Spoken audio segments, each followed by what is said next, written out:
सत श्री अकाल, नमस्कार ते आदाब। मैं हाँ हरजिंद कौर मांगड़ ते तुसी देख रहे हो सफर इंडिया टू आस्ट्रेलिया ते मेरे नाल मेरे मेहमान जुड़ चुके ने जी। आओ करदे हां उनका स्वागत। गगनदीप कौर सरां, बहुत बहुत स्वागत है जी तुहाडा। सत श्री अकाल हरजिंद जी। किद्दां रहा जी तुहाडा सफर अपनी मैंगो हिल्स तो आउण लई? हाँ जी, काफ़ी ज़्यादा ट्रैफिक सीगा रस्ते च, पर वधिया रहा। एक्साइटेड सी तुहानूं मिलण दे लई। चलो जी। पंजाब तो कित्थों दा सफर है तुहाडा? मैं हरजिंद जी एक्चुअली मोगे तो बिलोंग करदी हाँ। अच्छा जी, मोगे तो। हाँ जी, मतलब मेरे दादके एक्चुअली मलसियां आ। अच्छा, पर मैं हमेशा नानके रही हाँ, ਜਿਹੜੇ कि चूचक विंडा शूशक भी कहते हैं। अच्छा। पर मम्मा पापा एक्चुअली मोगे रहंदे आ। ते पढ़ाई वगैरह उत्थे होई फिर? पढ़ाई मेरी मैं नानके रही हाँ, जिद्दां तुहानूं किहा, ਤਾਂ पढ़ाई मेरी जीरे हुई आ। अच्छा जी, फिर उस तो बाद 11ਵੀਂ 12ਵੀਂ मैं लुधियाने तो कीती आ। अच्छा ਤੇ ਫਿਰ ਗ੍ਰੈਜੂਏਸ਼ਨ ਮੈਂ ਜਲੰਧਰ ਤੋਂ ਕੀਤੀ ਆ। ਜੀ। ਇੰਡੀਆ ਤੋਂ ਆਸਟ੍ਰੇਲੀਆ ਆਉਣ ਦਾ ਕਿਸ ਤਰ੍ਹਾਂ ਸੋਚਿਆ ਕਿ ਵਿਆਹ ਕਰਾ ਕੇ ਆਏ ਹੋ? ਹਾਂਜੀ, ਇਹ ਮੈਨੂੰ ਖੁਸ਼ਕਿਸਮਤੀ ਦੇ ਨਾਲ ਕਹਿ ਸਕਦੇ ਆਪਾਂ। ਵਿਆਹ ਕਰਾ ਕੇ ਹਾਂਜੀ ਆਈ ਹਾਂ ਮੈਂ ਇੱਥੇ। ਓਕੇ ਓਕੇ, ਤੁਹਾਡੇ ਹਸਬੰਡ ਪਹਿਲਾਂ ਹੀ ਇੱਥੇ ਸੀਗੇ? ਹਾਂਜੀ, ਉਹ ਪਹਿਲਾਂ ਹੀ ਇੱਥੇ ਆਲਰੇਡੀ ਪਰਮਨੈਂਟ ਰੈਜ਼ੀਡੈਂਟ ਸੀਗੇ, ਲਾਈਕ ਸਿਟੀਜ਼ਨ ਸੀਗੇ। ਤਾਂ ਵਿਆਹ ਕਰਾਉਣ ਤੋਂ ਬਾਅਦ ਹਾਂਜੀ ਕਿਹੜੇ ਸੰਨ ਦੇ ਵਿੱਚ ਐਂਟਰੀ ਕੀਤੀ ਆਸਟ੍ਰੇਲੀਆ 'ਚ? ਮੈਂ ਇੱਥੇ 2015 ਦੇ ਵਿੱਚ ਆਈ ਹਾਂ। ਅੱਛਾ, ਜ਼ਿਆਦਾ ਟਾਈਮ ਨਹੀਂ ਹੋਇਆ ਫਿਰ ਤਾਂ ਤੁਹਾਨੂੰ, ਹਨਾ? ਬਹੁਤ ਟਾਈਮ ਨਹੀਂ। ਫਿਰ ਕੁਈਨਜ਼ਲੈਂਡ ਬ੍ਰਿਸਬਨ ਦੇ ਵਿੱਚ ਹੀ ਰਹੇ ਸ਼ੁਰੂ ਤੋਂ? ਜੀ, ਬ੍ਰਿਸਬਨ ਜੀ। ਅੱਛਾ ਜੀ। ਤੇ ਇੱਥੇ ਹੁਣ ਕੀ ਕਰਦੇ ਹੋ ਤੁਸੀਂ? ਮੈਂ ਆ ਕੇ ਤਾਂ ਪਹਿਲਾਂ ਜੌਬਸ ਵੱਖਰੀਆਂ ਜਿੱਦਾਂ ਸਾਰੇ ਕਰਦੇ ਉੱਦਾਂ ਹੀ ਸਟਾਰਟ ਕੀਤੀਆਂ। ਮੈਂ ਫਿਊਲ ਸਟੇਸ਼ਨ ਤੇ ਕੰਮ ਕੀਤਾ, ਮੈਂ ਇੰਡੀਅਨ ਰੈਸਟੋਰੈਂਟ ਤੇ ਕੰਮ ਕੀਤਾ, ਫਿਰ ਕਲੀਨਿੰਗ ਦੀ ਜੌਬ ਵੀ ਕੀਤੀ ਮੈਰੀਟਨ ਹੋਟਲ 'ਚ। ਫਿਰ ਉਸ ਤੋਂ ਬਾਅਦ ਮੈਂ ਮੈਡੀਕਲ ਰਿਸੈਪਸ਼ਨਿਸਟ, ਮੈਨੂੰ ਐਡਮਿਨਿਸਟ੍ਰੇਸ਼ਨ ਦਾ ਕਾਫੀ ਇੰਟਰਸਟ ਜੀ, ਸ਼ੌਂਕ ਸੀਗਾ। ਤਾਂ ਉਹਦੇ 'ਚ ਜੌਬ ਮੈਂ ਫਿਰ 3-4 ਸਾਲ ਕੀਤੀ। ਫਿਰ ਉਸ ਤੋਂ ਬਾਅਦ ਮੈਂ ਪਿਛਲੇ 2 ਸਾਲ ਤੋਂ ਇਹਦੇ ਤੇ ਫੋਕਸਡ ਆ, ਵਿਰਾਸਤ ਤੇ। ਓਕੇ, ਚਲੋ ਤੁਹਾਡੀ ਗੱਲ ਤੁਸੀਂ ਵਿਰਾਸਤ ਦੀ ਕੀਤੀ ਆ, ਉਸੇ ਦੀ ਗੱਲ ਕਰਾਂਗੇ। ਪਰ ਥੋੜਾ ਜਿਹਾ ਹੋਰ ਸਾਨੂੰ ਦਰਸ਼ਕਾਂ ਨੂੰ ਦੱਸੋ ਕਿ ਤੁਹਾਡੀ ਫੈਮਿਲੀ ਬਾਰੇ। ਕਿੰਨੇ ਬੱਚੇ ਆ ਤੁਹਾਡੇ ਕੋਲ? ਜੀ, 2 ਬੱਚੇ ਆ, ਬੇਟਾ ਤੇ ਬੇਟੀ। ਬੇਟੀ 5 ਸਾਲ ਦੇ ਆ ਤੇ ਬੇਟਾ 2 ਸਾਲ ਦਾ ਹੋਣ ਵਾਲਾ ਆ। ਓਕੇ ਜੀ। ਫਿਰ ਉਹਦੀ ਲੁੱਕ ਆਫਟਰ ਕੌਣ ਕਰਦਾ? ਤੁਸੀਂ ਕਰਦੇ ਹੋ? ਹਾਂਜੀ, ਮੈਂ ਤੇ ਡੇ ਕੇਅਰ ਵਾਲੇ। ਜੀ। ਤੁਹਾਡੇ ਹਸਬੈਂਡ ਕੀ ਕਰਦੇ ਨੇ? ਉਹ ਕੰਸਟਰਕਸ਼ਨ ਦਾ ਕੰਮ ਕਰਦੇ ਆ। ਉਹ ਨਹੀਂ ਆਏ ਅੱਜ ਤੁਹਾਡੇ ਨਾਲ? ਉਹ ਆਏ ਆ, but I don't know, lazy enough ਸੀਗੇ ਕਿ ਕਹਿੰਦੇ ਕਾਰ 'ਚ ਹੀ ਮੈਂ ਪੈਣਾ ਹੈ, ਰੈਸਟ ਕਰਨੀ ਹੈ। ਕਿ ਉਹਨਾਂ ਨੂੰ ਬਹੁਤ ਜ਼ਿਆਦਾ ਕੌਨਫੀਡੈਂਸ ਆ ਤੁਹਾਡੇ ਤੇ ਕਿ ਮੇਰੀ ਘਰ ਵਾਲੀ ਨੇ ਚੱਕ ਦੇਣੇ ਫੱਟੇ, ਕੋਈ ਚੱਕਰੇ ਨਹੀਂ ਆ? ਹਾਂਜੀ, ਪਤਾ ਨਹੀਂ, ਹਾਂਜੀ ਮੇ ਵੀ ਹੋ ਸਕਦਾ ਆ। ਅੱਛਾ, ਤੁਸੀਂ ਗੱਲ ਕੀਤੀ ਆ ਜੀ ਵਿਰਾਸਤ ਦੀ। ਜੀ। ਤੁਸੀਂ ਐਪ ਬਣਾਇਆ, ਆਡੀਓ ਜਿਹੜਾ ਐਪ ਹੈ ਉਹਨੂੰ ਬਣਾਇਆ ਤੁਸੀਂ। ਸਭ ਤੋਂ ਪਹਿਲਾਂ ਗਗਨ ਮੈਂ ਇਹ ਪੁੱਛਣਾ ਚਾਹਾਂਗੀ ਕਿ ਤੁਹਾਡੇ ਦਿਲ ਦੇ ਵਿੱਚ ਇਹ ਕਿਸ ਤਰ੍ਹਾਂ ਆਇਆ? ਕਿਉਂਕਿ ਇਹ ਬਹੁਤ ਹੀ ਹਟਮੀ ਸੋਚ ਹੈ, ਖਾਸ ਕਰਕੇ ਕੁੜੀਆਂ ਨੂੰ ਇਹ ਸੋਚਣਾ ਕਿ ਮੈਂ ਅਜਿਹਾ ਕੋਈ ਐਪ ਬਣਾਵਾਂ ਜਿਹਦੇ ਵਿੱਚ ਲੋਕ ਪੜ੍ਹਨ ਨੂੰ ਜ਼ਿਆਦਾ ਤਰਜੀਹ ਨਹੀਂ ਦਿੰਦੇ, ਕਿ ਸੁਣਿਆ ਜਾਵੇ ਉਸ ਚੀਜ਼ ਨੂੰ, ਹਨਾ? ਪਹਿਲਾਂ ਤਾਂ ਇਹ ਦੱਸੋ ਕਿ ਇਹ ਸੁਝਾਅ ਕਿਵੇਂ ਆਇਆ ਤੁਹਾਡੇ ਮਨ 'ਚ? ਮੈਂ ਹਰਜਿੰਦ ਜੀ, ਜਿਵੇਂ ਆਪਾਂ ਪੰਜਾਬ ਦੀਆਂ ਖਬਰਾਂ ਦੇਖਦੇ ਹਾਂ, ਹਨਾ, ਕਿ ਮਤਲਬ ਬੁਰੀਆਂ ਦੀਆਂ ਖਬਰਾਂ ਜਿੰਨੀਆਂ ਵੀ ਆਉਂਦੀਆਂ ਪੰਜਾਬ ਵੱਲੋਂ, ਤਾਂ ਮੈਨੂੰ ਬਹੁਤ ਦੁੱਖ ਹੁੰਦਾ ਸੀ ਉਹਨਾਂ ਨੂੰ ਲੈ ਕੇ। ਸਪੈਸ਼ਲੀ ਜਿਵੇਂ ਕੋਈ ਟ੍ਰਿਕਸ ਵਾਲੀਆਂ ਵੀਡੀਓਜ਼ ਹੁੰਦੀਆਂ ਆ ਨਾ, ਜਿੱਦਾਂ ਕੋਈ ਵੀ ਕਿਤੇ ਸ਼ਾਪਿੰਗ ਸੈਂਟਰ ਜਾਂਦੇ ਆ, ਉਹਨਾਂ ਨੂੰ ਕੁਐਸਚਨ ਕਰਦੇ ਆ ਕਿ ਤੁਹਾਡੇ ਫੇਵਰੇਟ ਸਿੰਗਰ ਕਿਹੜੇ ਆ, ਤੇ ਆਪਾਂ ਮਤਲਬ ਕਿਸੇ ਵੀ ਸਿੰਗਰ ਦਾ ਨਾਮ ਲੈ ਦਿੰਦੇ ਆ, ਉਹਨਾਂ ਦਾ ਸੌਂਗ। ਓਕੇ, ਫਿਰ ਉਹਨਾਂ ਦਾ ਉਸ ਤੋਂ ਅਗਲਾ ਕੁਐਸਚਨ ਹੁੰਦਾ ਹੈ ਕਿ ਆਪਣੇ 10 ਗੁਰੂਆਂ ਦੇ ਨਾਮ ਦੱਸੋ ਜੀ। ਤੇ ਉੱਥੇ ਤੁਸੀਂ ਬਿਲਕੁਲ ਕੁਆਇਟ ਹੋ ਜਾਂਦੇ ਆ, ਹਨਾ? ਤੁਹਾਨੂੰ ਸਮਝ ਹੀ ਨਹੀਂ ਆਉਂਦੀ ਕਿ ਕੀ ਹੋਇਆ ਜੀ। ਤੇ ਮੈਨੂੰ ਬਹੁਤ ਦੁੱਖ ਹੁੰਦਾ ਸੀਗਾ ਕਿ ਆਪਾਂ ਅਵੇਅਰ ਕਿਉਂ ਨਹੀਂ ਹੈਗੇ, ਮਤਲਬ ਆਪਾਂ ਨੂੰ ਕਿਉਂ ਨਹੀਂ ਨੌਲੇਜ ਹੈਗੀ ਇਹਨਾਂ ਚੀਜ਼ਾਂ ਦੀ। ਜਾਂ ਰਾਸ਼ਟਰਪਤੀ ਦਾ ਨਾਮ ਪੁੱਛ ਲਓ, ਕੋਈ ਬਹੁਤ ਬੇਸਿਕ ਕੁਐਸਚਨਸ ਨਾ। ਤੇ ਮੈਨੂੰ ਹਮੇਸ਼ਾ ਏਦਾਂ ਲੱਗਦਾ ਸੀ ਕਿ ਆਪਾਂ ਪੰਜਾਬੀ ਬਹੁਤ ਅਣਖ ਵਾਲੇ ਤਾਂ ਹੁੰਦੇ ਆ, ਪਰ ਆਪਾਂ ਡੰਮ ਨਹੀਂ ਹੈਗੇ, ਹਨਾ? ਮਤਲਬ ਆਪਾਂ ਨੂੰ ਇੰਨੇ ਸਮਾਰਟ ਹੋਣੇ ਚਾਹੀਦੇ ਆ ਆਪਾਂ ਕਿ ਬੇਸਿਕ ਚੀਜ਼ਾਂ ਹੋਣ, ਜੇ ਕੋਈ ਪੁੱਛੇ ਤਾਂ ਦੱਸਣਯੋਗ ਹੋਈਏ, ਹਨਾ? ਆਪਾਂ ਨਾ ਸਿਰ ਨਾ ਝੁਕੇ ਤੇ ਜਾਂ ਮੂੰਹ ਨਾ ਪਾਸੇ ਕਰਨਾ ਪਵੇ। ਤੇ ਇਹਦੇ ਤੋਂ ਮੈਨੂੰ ਇਹ ਲੱਗਿਆ ਕਿ ਇਹ ਸਾਰੀਆਂ ਚੀਜ਼ਾਂ ਕਰਨ ਦੇ ਲਈ ਸਿੱਖਿਆ ਜਿਹੜੀ ਹੈਗੀ ਉਹ ਮੁੱਢ ਹੈ ਇਹਨਾਂ ਚੀਜ਼ਾਂ ਦਾ, ਹਨਾ? ਬਹੁਤ ਜ਼ਰੂਰੀ ਹੈ ਜੀ। ਮਤਲਬ ਆਪਾਂ ਤਾਂ ਵੱਡੇ ਹੋ ਗਏ ਹੁਣ, ਪਰ ਆਪਾਂ ਆਪਦੇ ਬੱਚਿਆਂ ਨੂੰ ਕੀ ਸਿਖਾ ਰਹੇ ਹਾਂ ਕਿ ਉਹ ਨਾ ਐਵੇਂ ਦੀਆਂ ਚੀਜ਼ਾਂ ਫੇਸ ਕਰਨ ਜੀ। ਤੇ ਫਿਰ ਮੈਨੂੰ ਸੀਗਾ ਕਿ ਮੈਂ ਸਕੂਲ ਤਾਂ ਨਹੀਂ ਖੋਲ ਸਕਦੀ, ਬਹੁਤ ਸਾਰੇ ਲਾਈਕ ਹਲੇ ਤਾਂ ਮੈਂ ਇੰਨੀ ਕੈਪੇਬਲ ਨਹੀਂ ਹੈਗੀ। ਤਾਂ ਮੈਨੂੰ ਸੀਗਾ ਕਿ ਕਿਸੇ ਤਰੀਕੇ ਨਾਲ ਕੁਛ ਇਨਫੋਰਮੇਸ਼ਨ ਪਹੁੰਚਦੀ ਕਰੀਏ, ਹਨਾ? ਤੇ ਮੈਂ ਬੁੱਕਸ ਦੀ ਬਹੁਤ ਸ਼ੌਕੀਨ ਆ, ਪੜ੍ਹਨ ਦੀ ਮੈਨੂੰ ਬਹੁਤ ਚੰਗਾ ਲੱਗਦਾ ਆ। ਪਰ ਇੱਥੇ ਆ ਕੇ ਤੁਸੀਂ ਜੌਬ ਵੀ ਕਰਨੀ ਆ, ਬੱਚੇ ਵੀ ਸਾਂਭਣੇ, ਘਰ ਦੇ ਕੰਮ ਵੀ ਕਰਨੇ ਆ, ਤਾਂ ਇੰਨਾ ਟਾਈਮ ਨਹੀਂ ਮਿਲਦਾ ਕਿ ਕਿਤਾਬ ਨੂੰ ਖੋਲ ਕੇ ਬਹਿ ਕੇ ਪੜ੍ਹ ਸਕੋ ਤੁਸੀਂ। ਤਾਂ ਫਿਰ ਮੈਂ ਆਡੀਬਲ ਕਾਫੀ ਜ਼ਿਆਦਾ ਸੁਣਦੀ ਹੁੰਦੀ ਸੀ ਨਾ, ਤੇ ਮੈਨੂੰ ਲੱਗਿਆ ਕਿ ਮਤਲਬ ਮੈਂ ਪੰਜਾਬੀ ਦੀਆਂ ਕਿਤਾਬਾਂ ਵੀ ਸੁਣਨੀਆਂ ਆ, ਤੇ ਉਹ ਮੈਨੂੰ ਕੋਈ ਨਹੀਂ ਮਿਲੀ ਉਹਦੇ ਤੇ, ਕੁਛ ਵੀ ਨਹੀਂ। ਮੈਂ ਬਹੁਤ ਸਰਚ ਕੀਤਾ, ਰੀਸਰਚ ਕੀਤਾ, ਕੁਛ ਨਹੀਂ ਮਿਲਿਆ। ਫਿਰ ਮੈਨੂੰ ਲੱਗਿਆ ਕਿ ਸ਼ਾਇਦ ਇਹ ਕੰਮ ਮੇਰੇ ਜੁੰਮੇ ਹੀ ਆ, ਤਾਂ ਫਿਰ ਉਦੋਂ ਤੋਂ ਵਿਰਾਸਤ ਤੇ ਕੰਮ ਕਰਨਾ ਸ਼ੁਰੂ ਕੀਤਾ ਆ। ਜੀ ਜੀ। ਕਦੋਂ ਆਇਆ ਸੀ ਮਨ ਦੇ ਵਿੱਚ ਸੁਝਾਅ, ਜਦੋਂ ਆਸਟ੍ਰੇਲੀਆ ਆਏ ਸੀ ਜਾਂ ਉਦੋਂ ਇੰਡੀਆ ਸੀਗੇ ਤੁਸੀਂ? ਨਹੀਂ, ਆਸਟ੍ਰੇਲੀਆ ਆ ਕੇ ਹੀ ਮੈਂ ਐਕਚੁਅਲੀ ਮੈਟਰਨਿਟੀ ਲੀਵ ਤੇ ਸੀਗੀ, ਓਕੇ, ਤੇ ਰਿਕਵਰ ਹੋ ਰਹੀ ਸੀਗੀ, ਤੇ ਮੈਂ ਵਾਕਸ ਵਗੈਰਾ ਤੇ ਜਾਂਦੀ ਸੀ ਸ਼ਾਮ ਨੂੰ ਨਾ, ਜਿੱਦਾਂ ਹੈਡਫੋਨ ਲਾ ਕੇ ਕੋਈ ਬੁੱਕ ਸੁਣੀ ਚੱਲੋ ਤੇ ਨਾਲੇ ਵਾਕ ਕਰ ਲਓ ਰਿਲੈਕਸ ਹੋਣ ਲਈ ਨਾ। ਤੇ ਮੈਨੂੰ ਉਦੋਂ ਫੀਲ ਹੋਇਆ ਕਿ ਮੈਂ ਪੰਜਾਬੀ ਦੀ ਅੱਜ ਕਿਤਾਬ ਸੁਣਨੀ ਆ, ਮਤਲਬ ਇਨਫ ਬੋਲੋ ਵੀ ਅੰਗਰੇਜ਼ੀ, ਸੁਣੋ ਵੀ ਅੰਗਰੇਜ਼ੀ, ਤੇ ਕਿਤਾਬਾਂ ਵੀ, ਹਨਾ। ਤਾਂ ਮੈਨੂੰ ਸੀਗਾ ਕਿ ਕੁਝ ਪੰਜਾਬੀ ਦਾ ਸੁਣਦੀ ਆ ਮੈਂ, ਤੇ ਮੈਂ ਬਹੁਤ ਲੱਭਿਆ, ਮੈਨੂੰ ਨਹੀਂ ਲੱਭਿਆ। ਫਿਰ ਉਹ ਮੈਨੂੰ ਹਲੇ ਵੀ ਯਾਦ ਆ, ਉਹ ਵਾਕ ਕਰਦੇ ਤੋਂ ਮੇਰਾ ਜਿੰਨਾ ਹੀ ਡਿਸਟੈਂਸ ਘਰ ਤੱਕ ਸੀਗਾ, ਮੈਂ ਸਾਰੇ ਰਸਤੇ ਪਲਾਨ ਕਰਦੀ ਆਈ ਕਿ ਐਵੇਂ ਕਰਨਾ, ਇੱਦਾਂ ਕਰਨਾ, ਇੱਦਾਂ। ਤੇ ਆ ਕੇ ਮੈਂ ਹਸਬੈਂਡ ਨਾਲ ਗੱਲ ਕੀਤੀ, ਉਹਨਾਂ ਨੂੰ ਦੱਸਿਆ ਕਿ ਮੇਰੇ ਦਿਮਾਗ 'ਚ ਆਹ ਆਈਡੀਆ ਆਇਆ ਆ, ਆਪਾਂ, ਤੁਸੀਂ ਕੀ ਸੋਚਦੇ ਆ? ਤਾਂ ਉਹ ਹਮੇਸ਼ਾ ਮੈਨੂੰ ਹੱਲਾਸ਼ੇਰੀ ਦਿੰਦੇ ਆ ਕਿ ਜੇ ਤੁਹਾਨੂੰ ਲੱਗਦਾ ਹੈ ਕਿ ਵਧੀਆ ਆ ਤਾਂ ਗੋ ਫॉर ਇਟ, ਹਨਾ। ਤੇ ਫਿਰ ਉਦੋਂ ਤੋਂ ਮੈਂ ਸਾਰੇ ਲਿਖ ਕੇ ਚੀਜ਼ਾਂ, ਫਿਗਰਸ ਨੂੰ, ਮਤਲਬ ਸਾਰੀਆਂ ਚੀਜ਼ਾਂ ਨੂੰ, ਕਿ ਆਪਾਂ ਕਿੰਨੇ ਲੋਕ ਆ, ਕਿੱਦਾਂ ਦੀਆਂ ਚੀਜ਼ਾਂ ਚਾਹੁੰਦੇ ਆ, ਕੀ ਮਿਸ ਹੋ ਰਿਹਾ ਆ, ਸਾਰਾ ਕੁਝ ਕੈਲਕੂਲੇਟ ਕਰਕੇ ਫਿਰ ਤਕਰੀਬਨ ਨਵੰਬਰ ਦੇ ਵਿੱਚ ਪਿਛਲੇ ਸਾਲ, ਉਸ ਤੋਂ ਪਿਛਲੇ ਸਾਲ, ਸੌਰੀ, ਹਾਂਜੀ, ਮਤਲਬ ਕਿਉਂਕਿ ਸਾਰਾ ਕੁਝ ਸੈਟਅਪ ਕਰਨਾ ਸੌਖਾ ਨਹੀਂ ਹੁੰਦਾ ਹੈ ਨਾ, ਕਿਉਂਕਿ ਇਹ ਬਹੁਤ ਹੀ ਜ਼ਿਆਦਾ ਸਖਤ ਮਿਹਨਤ ਹੈ, ਕੱਲੀ ਚੀਜ਼ ਨੂੰ ਦੇਖਣਾ। ਫਿਰ ਉਹ ਤੋਂ ਬਾਅਦ ਤੁਸੀਂ ਇਹ ਵੀ ਪਲਾਨ ਆਊਟ ਕੀਤਾ ਹੋਣਾ ਕਿ ਕਿਹਦੀ ਵੌਇਸ ਲੈਣੀ ਆ, ਜੀ ਬਿਲਕੁਲ, ਕਿਸ ਤਰੀਕੇ ਦੀ ਵੌਇਸ ਹੋਣੀ ਚਾਹੀਦੀ ਹੈ, ਕਿਉਂਕਿ ਪੜ੍ਹਨ ਲਈ, ਪੰਜਾਬੀ ਪੜ੍ਹਨ ਲਈ ਜਦੋਂ ਤੁਸੀਂ ਬੋਲਦੇ ਹੋ ਤਾਂ ਤੁਹਾਡਾ ਇੱਕ ਲਗਾਅ ਵੀ ਹੋਣਾ ਚਾਹੀਦਾ ਹੈ ਨਾ, ਤੁਹਾਡੀ ਆਵਾਜ਼ ਦੇ ਵਿੱਚ ਉਹ ਜਾਦੂ ਹੋਣਾ ਚਾਹੀਦਾ ਕਿ ਦੂਜੇ ਬੰਦੇ ਦੇ ਜੋ ਸੁਣ ਰਿਹਾ ਉਹਦੇ ਤੇ ਅਸਰ ਵੀ ਕਰੇ, ਹਨਾ। ਫਿਰ ਬੁੱਕਸ ਦੀ ਸਿਲੈਕਸ਼ਨ ਕਿੱਦਾਂ ਕੀਤੀ ਤੁਸੀਂ, ਤੇ ਲੋਕਾਂ ਦੀ ਸਿਲੈਕਸ਼ਨ ਕਿੱਦਾਂ ਕੀਤੀ? ਹਰਜਿੰਦ ਜੀ, ਇਹ ਸੱਚੀ ਬਹੁਤ ਟਫ ਕੰਮ ਸੀਗਾ, ਮਤਲਬ ਸਟਿਲ ਇਹਦੇ 'ਚ ਸਟਰਗਲ ਕਰਦੇ ਹਾਂ, ਪਰ ਮੈਂ ਜਿੱਦਾਂ ਗੂਗਲ, ਕਾਫੀ ਹੈਲਪ ਮਿਲ ਜਾਂਦੀ ਗੂਗਲ ਤੋਂ, ਹਨਾ। ਕਿਤਾਬਾਂ ਦੇਖਣੀਆਂ ਸ਼ੁਰੂ ਕੀਤੀਆਂ, ਬੈਸਟ ਬੁੱਕਸ ਕਿਹੜੀਆਂ, ਉਹਨਾਂ ਦੇ ਨਾਮ ਲਿਖੇ। ਫਿਰ ਮੈਂ ਫੇਸਬੁੱਕ ਤੇ ਪੋਸਟ ਪਾ ਕੇ ਕਿ ਮੈਨੂੰ, ਮਤਲਬ ਨਰੇਟਰਸ ਵਾਲਾ ਪਹਿਲਾਂ ਤਾਂ ਗਰੁੱਪ ਸਰਚ ਕੀਤਾ, ਜਿੱਥੇ ਵੌਇਸ ਓਵਰ ਆਰਟਿਸਟ ਹੁੰਦੇ ਆ, ਉੱਥੇ ਪੰਜਾਬੀ ਦੇ ਪਾਏ ਕਿ ਪੰਜਾਬੀ 'ਚ ਚਾਹੀਦਾ ਆ। ਫਿਰ ਮੈਨੂੰ ਸੈਂਪਲਸ ਆਉਣੇ ਸ਼ੁਰੂ ਹੋਏ, ਉੱਥੋਂ ਨਰੇਟਰਸ ਚੂਜ਼ ਕਰਨੇ ਸ਼ੁਰੂ ਕੀਤੇ। ਫਿਰ ਨਾਲ ਦੀ ਨਾਲ ਮੈਂ ਕਿਤਾਬਾਂ ਵੀ ਥੋੜ੍ਹੀਆਂ ਬਹੁਤੀਆਂ ਪੜ੍ਹੀਆਂ ਸੀਗੀਆਂ, ਥੋੜ੍ਹੀਆਂ ਬਹੁਤੀਆਂ ਗੂਗਲ ਕਰਕੇ, ਬਾਕੀ ਜਿਹੜੇ ਆਸੇ-ਪਾਸੇ ਮੇਰੇ ਲੋਕ ਜਿਨ੍ਹਾਂ ਨੂੰ ਨੌਲੇਜ ਸੀਗੀ, ਉਹਨਾਂ ਦੀ ਹੈਲਪ ਲੈ ਕੇ ਲਿਖ ਕੇ ਸਾਰਾ ਕੰਮ ਕਰਨਾ ਸ਼ੁਰੂ ਕੀਤਾ। ਨਰੇਟਰ ਸਾਰੇ ਇੰਡੀਆ ਤੋਂ ਜਾਂ ਫਿਰ ਆਸਟ੍ਰੇਲੀਆ ਤੋਂ? ਇੰਡੀਆ ਤੋਂ, ਸਾਰੇ ਇੰਡੀਆ ਤੋਂ। ਜੀ। ਮੈਨੂੰ ਲੱਗਦਾ ਕਿ ਬਾਹਰ ਆ ਕੇ ਆਪਣਾ ਐਕਸੈਂਟ ਥੋੜਾ ਖਰਾਬ ਜਿਹਾ ਹੋ ਜਾਂਦਾ ਆ, ਜਿੱਦਾਂ ਮੈਨੂੰ ਪਤਾ ਕਿ ਮੈਂ ਕਿਤਾਬ ਰਿਕਾਰਡ ਕਰਾਂ ਤਾਂ ਮੈਂ ਐਲੀਜੀਬਲ ਨਹੀਂ ਹੈਗੀ ਉਹਦੇ ਲਈ ਸ਼ਾਇਦ, ਹਨਾ। ਆਪਣੀ ਪੰਜਾਬੀ ਥੋੜੀ ਬਦਲ ਜਾਂਦੀ ਆ, ਤੇ ਉਹਦੇ 'ਚ ਤੁਹਾਨੂੰ ਪ੍ਰੋਪਰ ਹਾਵ ਭਾਵ ਤੇ ਫੀਲਿੰਗਸ ਚਾਹੀਦੀਆਂ ਆ। ਜੀ ਜੀ। ਤਾਂ ਸਾਰੇ ਨਰੇਟਰਸ, ਹਾਂਜੀ, ਬੇਸਿਕਲੀ ਪੰਜਾਬ ਤੋਂ ਹੀ ਆ। ਜੀ। ਤੇ ਗਗਨ, ਕਿਉਂਕਿ ਆਪਾਂ ਸਾਰੇ ਸਟੂਡੈਂਟ ਹੁੰਦੇ ਆ, ਜਦੋਂ ਇੱਥੇ ਆਉਂਦੇ ਆ ਨਾ, ਆਪਣੇ ਘਰ ਪਰਿਵਾਰ ਚਲਾਉਣ ਲਈ ਸਾਰੇ ਮਿਹਨਤ ਕਰਦੇ ਨੇ, ਸੋ ਇਹਦੇ ਲਈ ਬਜਟ ਕਿਵੇਂ ਰੱਖਿਆ ਤੁਸੀਂ ਬਾਹਰ ਅਲੱਗ ਤੋਂ, ਕਿ ਹਾਂ ਮੈਂ ਆਹ ਚੀਜ਼ ਕਰਨੀ ਆ? ਕਿਸ ਤਰੀਕੇ ਨਾਲ ਕੀਤਾ ਮੈਨੇਜ ਫਿਰ? ਟੂ ਬੀ ਓਨੈਸਟ ਹਰਜਿੰਦ ਜੀ, ਇਹਦਾ ਕੋਈ ਅਲੱਗ ਤੋਂ ਬਜਟ ਨਹੀਂ ਰੱਖ ਸਕੇ, ਕਿਉਂਕਿ ਇਹ ਨੀਅਰਲੀ $2 ਲੱਖ ਦਾ ਖਰਚਾ ਹੋ ਚੁੱਕਿਆ ਆ, ਨੀਅਰਲੀ ਪਹੁੰਚਣ ਵਾਲਾ ਆ।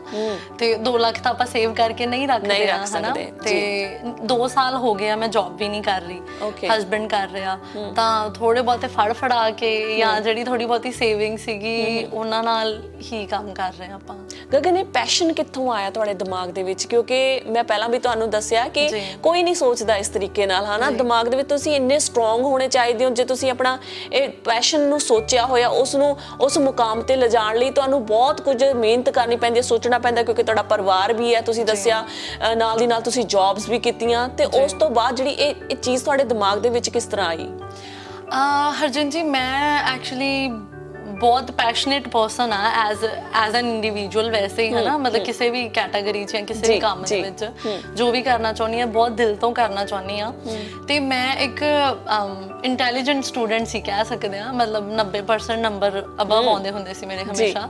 ਤਾਂ ਉਹ ਕਿਤਾਬਾਂ ਦੀ ਵੈਲਿਊ ਦਾ ਵੀ ਮੈਨੂੰ ਪਤਾ ਸੀਗਾ, ਤੇ ਥੋੜੀ ਬਹੁਤੀ ਨੌਲੇਜ ਸੀਗੀ, ਹਨਾ। ਤੇ ਮੈਂ ਆਪਣੇ ਤੌਰ ਤੇ ਸਿਰਫ ਆਪਣੇ ਖੁਦ ਦੇ ਇੰਡੀਵਿਜੂਅਲੀ ਤੌਰ ਤੇ ਪੰਜਾਬ ਨੂੰ ਬਦਲਣਾ ਚਾਹੁੰਦੀ ਆ Okay, ਕਿ ਜਿੰਨੀਆਂ that's ਵੀ nice. ਚੰਗੀਆਂ ਚੀਜ਼ਾਂ ਕਰ ਸਕਦੇ ਆ ਨਾ, ਮਤਲਬ ਜਿੱਦਾਂ ਕਹਿੰਦੇ ਨਾ ਹਿੱਕ ਦੇ ਜ਼ੋਰ ਤੇ ਕਿ ਤੁਸੀਂ ਕੀ ਕਰਨਾ ਹੈ, ਤਾਂ ਮੈਨੂੰ ਆ ਕਿ ਮੇਰੇ 'ਚ ਜਿੰਨਾ ਜ਼ੋਰ ਆ, ਮੇਰੇ 'ਚ ਜਿੰਨੀ ਕੈਪੇਬਿਲਿਟੀ ਆ, ਮੈਂ ਪੰਜਾਬ ਨੂੰ ਬਦਲਣਾ ਚਾਹੁੰਦੀ ਆ ਜਿੰਨਾ ਮੈਂ ਕਰ ਸਕਦੀ ਹਾਂ। ਕਦੇ ਨੈਗੇਟਿਵ ਪੱਖ ਤਾਂ ਨਹੀਂ ਸੀ ਆਇਆ ਕਿ ਯਾਰ ਜੇ ਮੈਂ ਬਣਾ ਲੀਆਂ ਆਡੀਬਲ ਇੱਕ ਸਾਰੀ ਬਣਾ ਲਈ, ਬੁੱਕਸ ਬਣਾ ਲਈ, ਕੋਈ ਸੁਣੂਗਾ ਜਾਂ ਨਹੀਂ ਸੁਣੂਗਾ, ਕਿ ਲੋਕਾਂ ਕੋਲ ਇੰਨਾ ਟਾਈਮ ਹੋਊਗਾ ਸੁਣਨ ਦਾ, ਕੁਝ ਇਦਾਂ ਦਾ ਦਿਮਾਗ ਦੇ ਵਿੱਚ ਆਇਆ ਸੀ? ਆਇਆ ਸੀ ਹਰਜਿੰਦ ਜੀ, ਕਿਉਂਕਿ ਆਪਣੇ ਲੋਕ ਕਿਤਾਬਾਂ ਦੇ ਬਹੁਤ ਜ਼ਿਆਦਾ ਸ਼ੌਕੀਨ ਨਹੀਂ ਹੈਗੇ, ਸਪੈਸ਼ਲੀ ਆਪਣੀ ਨੌਜਵਾਨ ਪੀੜ੍ਹੀ, ਤਾਂ ਉਹਨਾਂ ਨੂੰ ਉੱਚੀ ਮਿਊਜ਼ਿਕ ਲਾ ਕੇ ਗਾਣੇ ਸੁਣਨੇ ਪਸੰਦ ਆ ਜੀ। ਪਰ ਜਿੰਨਾ ਪੋਜ਼ਿਟਿਵ ਫੀਲਿੰਗ ਸੀ, ਜਿੰਨਾ ਕੁਝ ਕਰਨ ਦੀ ਇੱਛਾ ਸੀ ਮੇਰੇ ਮਨ 'ਚ, ਉਹਨੇ ਥੋੜੇ ਬਹੁਤੇ ਨੈਗੇਟਿਵ ਨੂੰ ਹਮੇਸ਼ਾ ਹੀ ਦਬਾ ਕੇ ਰੱਖਿਆ ਆ। ਤੇ ਆਈ ਥਿੰਕ ਇਹੀ ਆਪਾਂ ਬਦਲਾਵ ਲਿਆਉਣਾ ਆ ਕਿ ਲੋਕ ਨਹੀਂ ਸੁਣਦੇ ਹਨਾ, ਤੇ ਜੇ ਆਪਾਂ ਕਹਿ ਦਾਂਗੇ ਉਹਨਾਂ ਨੇ ਸੁਣਨਾ ਹੀ ਨਹੀਂ, ਬਣਾਉਣ ਦੀ ਲੋੜ ਨਹੀਂ ਹੈਗੀ, ਤਾਂ ਆਈ ਥਿੰਕ ਉੱਥੇ ਗਲਤ ਆ। ਮਤਲਬ ਉਹੀ ਚੀਜ਼ ਆਪਾਂ ਉਹਨਾਂ ਨੂੰ ਕਰਨ ਲਾਉਣੀ ਆ, ਹਿੰਮਤ ਛੱਡਣ ਦੀ ਬਜਾਏ ਹਿੰਮਤ ਰੱਖ ਕੇ ਉਹਨਾਂ ਨੂੰ ਦੱਸਣਾ ਹੈ ਕਿ ਕੁਝ ਚੰਗੀ ਚੀਜ਼ ਆ, ਸ਼ਾਇਦ ਥੋੜਾ ਬਹੁਤਾ ਧਿਆਨ ਦਿਓ, ਆਪਣੇ ਕੰਮ ਆਊਗੀ ਜੀ। ਕਿ ਜਿੱਥੇ ਪੰਜਾਬ ਦੇ ਵਿੱਚ ਜਾਂ ਪੰਜਾਬੀਅਤ ਦੇ ਵਿੱਚ ਚੱਕਵੇਂ ਜੇ ਲੋਕ ਨੇ ਜਿਹੜੇ ਮਿਊਜ਼ਿਕ ਦੇ ਉੱਤੇ ਨੱਚਣਾ ਟੱਪਣਾ ਪਸੰਦ ਕਰਦੇ ਨੇ, ਤੇ ਕੁਝ ਸੰਜੀਦਾ ਲੋਕ ਵੀ ਨੇ ਜੀ, ਜਿਹੜੇ ਚੰਗੇ ਵਿਸ਼ਿਆਂ ਨੂੰ ਸੋਚਣਾ ਜਾਂ ਸੁਣਨਾ ਪਸੰਦ ਕਰਦੇ ਨੇ ਨਾ, ਤੇ ਉਹਨਾਂ ਲੋਕਾਂ ਨੇ ਤੁਹਾਡੀ ਬਿਲਕੁਲ ਹੈਲਪ ਵੀ ਕੀਤੀ ਹੋਏਗੀ ਤੇ ਤੁਹਾਨੂੰ ਗਾਈਡੈਂਸ ਵੀ ਦਿੱਤੀ ਹੋਏਗੀ ਹਨਾ। ਸੋ ਹੁਣ ਮੈਨੂੰ ਇਹ ਦੱਸੋ ਕਿ ਕਿੰਨੀਆਂ ਬੁੱਕਸ ਤੁਹਾਡੀਆਂ ਆਡੀਬਲ ਹੋ ਚੁੱਕੀਆਂ ਨੇ? ਹਰਜਿੰਦ ਜੀ ਆਪਣੀਆਂ ਤਕਰੀਬਨ 315 ਦੇ ਨੇੜੇ ਤੇੜੇ ਬੁੱਕਸ ਹੋ ਗਈਆਂ ਆ, ਤੇ ਬਹੁਤ ਸਾਰੀਆਂ ਬੁੱਕਸ ਲਾਈਨ ਦੇ ਵਿੱਚ ਆ, ਜਿੱਦਾਂ ਬਹੁਤ ਪਪੂਲਰ ਬੁੱਕਸ। ਆਪਣੀ ਕੋਸ਼ਿਸ਼ ਆ ਪਹਿਲਾਂ ਕਿ ਜਿੰਨੀਆਂ ਵੀ ਵੈਲ ਨੋਨ ਬੈਸਟ ਬੁੱਕਸ ਹੈਗੀਆਂ ਆ ਉਹ ਕੀਤੀਆਂ ਜਾਣ, ਜਿੱਦਾਂ ਅਸਲ ਇਨਸਾਨ ਦੀ ਕਹਾਣੀ ਬਹੁਤ ਸੋਹਣੀ ਬੁੱਕ ਆ, ਮੇਰਾ ਦਾਗਿਸਤਾਨ, ਇੱਦਾਂ ਦੀਆਂ ਬਹੁਤ ਸਾਰੀਆਂ ਕਿਤਾਬਾਂ ਹੋਰ ਵੀ ਆ ਰਹੀਆਂ ਆ, ਬਲਰਾਜ ਸਾਹਨੀ ਦਾ ਮੇਰਾ ਪਾਕਿਸਤਾਨੀ ਸਫ਼ਰਨਾਮਾ, ਤੇ ਬਾਕੀ ਹੁਣ ਦੇ ਜਿਹੜੇ ਰਾਈਟਰਸ ਬਹੁਤ ਅਮੁੱਲੇ ਰਾਈਟਰਸ ਆ, ਉਹਨਾਂ ਨਾਲ ਗੱਲ ਚੱਲ ਰਹੀ ਆ, ਤੇ ਉਹ ਵੀ ਕਿਤਾਬਾਂ ਕਰ ਰਹੇ ਆਪਾਂ ਨਾਲ ਨਾਲ। ਤੇ ਐਪ ਪੂਰੀ ਤਰ੍ਹਾਂ ਤੁਹਾਡਾ ਹੋ ਚੁੱਕਿਆ, ਫਿਕਸ ਹੋ ਚੁੱਕਿਆ ਐਪ ਨੂੰ? ਤੁਸੀਂ ਜਿੱਦਾਂ ਸਾਡੇ ਦਰਸ਼ਕਾਂ ਨੂੰ ਕਿਸ ਤਰ੍ਹਾਂ ਸਮਝਾ ਸਕਦੇ ਹੋ ਐਪ ਬਾਰੇ? ਜੀ, ਐਪ ਦੇ ਵਿੱਚ ਵੈਸੇ ਤਾਂ ਬਹੁਤ ਆਪਾਂ ਯੂਜ਼ਰ ਫਰੈਂਡਲੀ ਰੱਖੀ ਆ, ਤੁਹਾਨੂੰ ਯੂਜ਼ ਕਰਨੀ ਬਹੁਤ ਸੌਖੀ ਆ। ਤੁਸੀਂ ਉਹਨੂੰ ਐਪ ਸਟੋਰ ਤੋਂ ਡਾਊਨਲੋਡ ਕਰਕੇ ਰਜਿਸਟਰ ਕਰਕੇ ਯੂਜ਼ ਕਰ ਸਕਦੇ ਹੋ। ਉਹਦੇ ਤੇ ਫਿਰ ਜਿਹੜੀ ਤੁਸੀਂ ਬੁੱਕ ਮੰਨ ਲਓ ਤੁਸੀਂ ਅੱਜ ਕੋਈ ਕਿਤਾਬ ਸੁਣ ਰਹੇ ਹੋ ਹਨਾ, ਉਹ ਚੈਪਟਰ ਵਾਈਜ਼ ਦਿੱਤੀ ਹੋਊਗੀ ਤੁਹਾਨੂੰ, ਤੇ ਤੁਸੀਂ ਆਪਾਂ ਆਫ ਕੋਰਸ ਇੱਕ ਦਿਨ 'ਚ ਇੱਕ ਬੁੱਕ ਨਹੀਂ ਫਿਨਿਸ਼ ਕਰ ਸਕਦੇ ਨਾ, ਤੇ ਉਹ ਤੁਸੀਂ ਕੱਲ ਨੂੰ ਸੁਣਨੀ ਚਾਹੁੰਦੇ ਆ ਪਰਸੋਂ, ਤਾਂ ਉਹਦੇ ਤੇ ਹਿਸਟਰੀ ਦਾ ਟੈਬ ਹੈਗਾ ਆ, ਤੁਸੀਂ ਉੱਤੇ ਜਾ ਕੇ ਬੁੱਕ ਨੂੰ ਜਿੱਥੇ ਛੱਡੀ ਸੀ ਉੱਥੋਂ ਹੀ ਪਲੇ ਕਰ ਸਕਦੇ ਹੋ, ਤੇ ਫਿਰ ਬੁੱਕਸ ਨੂੰ ਸ਼ੇਅਰ ਕਰ ਸਕਦੇ ਹੋ। ਤੁਸੀਂ ਜਿਹੜੀ ਬੁੱਕ ਸੁਣੀ ਤੁਹਾਨੂੰ ਕਿੱਦਾਂ ਦੀ ਲੱਗੀ, ਉਹਦੇ ਤੇ ਤੁਸੀਂ ਫੀਡਬੈਕ ਦੇ ਸਕਦੇ ਹੋ, ਤਾਂ ਕਿ ਜੇ ਹੋਰ ਕਿਸੇ ਬੰਦੇ ਨੇ ਸੁਣਨੀ ਆ ਉਹਨੂੰ ਆਈਡੀਆ ਹੋ ਜਾਊਗਾ ਕਿ ਆ ਬੁੱਕ ਸੁਣਨੀ ਆ ਉਹਨੇ ਜਾਂ ਨਹੀਂ ਸੁਣਨੀ ਹਨਾ। ਤੇ ਇਦਾਂ ਦੇ ਕਾਫੀ ਛੋਟੇ ਛੋਟੇ ਫੀਚਰਸ ਹੈਗੇ ਆ। ਤੁਸੀਂ ਨੋਟਸ ਵੀ ਲੈ ਸਕਦੇ ਹੋ, ਜਿੱਦਾਂ ਆਪਾਂ ਕਾਪੀ ਪੈਨ ਤੇ ਲੈਂਦੇ ਸੀ ਉਵੇਂ ਤੁਸੀਂ ਫੋਨ ਤੇ ਨੋਟਸ ਲੈ ਸਕਦੇ ਹੋ।